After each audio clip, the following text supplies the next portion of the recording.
আমি একটা সব টিমের জার্সির ভিডিও বানিয়েছিলাম, সেখানে মুম্বাই ইন্ডিয়ান্স টিমের জার্সিরও কথা বলেছিলাম, কিন্তু সেখানে একটু বলতে গিয়ে মিস্টেক হয়ে গেছে।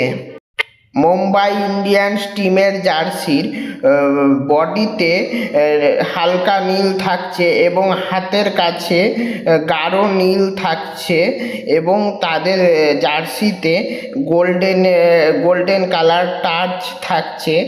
সেটা দেখে সেরা লেভেলের লাগছে মুম্বাই ইন্ডিয়ান্স টিমের জার্সিটা। এবং মুম্বাই ইন্ডিয়ান্স জার্সিতে কলার দেওয়া থাকছে, এবং মুম্বাই ইন্ডিয়ান্স টিমের জার্সিতে স্কেচার্সের প্রমোশন করা থাকছে, সেটির লোগো থাকছে হাতের নিচে। এই মুম্বাই ইন্ডিয়ান্স টিমের জার্সিটা সেরা লেভেলের লাগছে, হালকা নীল কালারের এবং হাতের কাছে গাঢ় নীল এবং গোল্ডেন টাচ থাকছে, গোল্ডেন কালারের থাকছে হালকা। আর যে সব কিছুই সেরা লাগছে।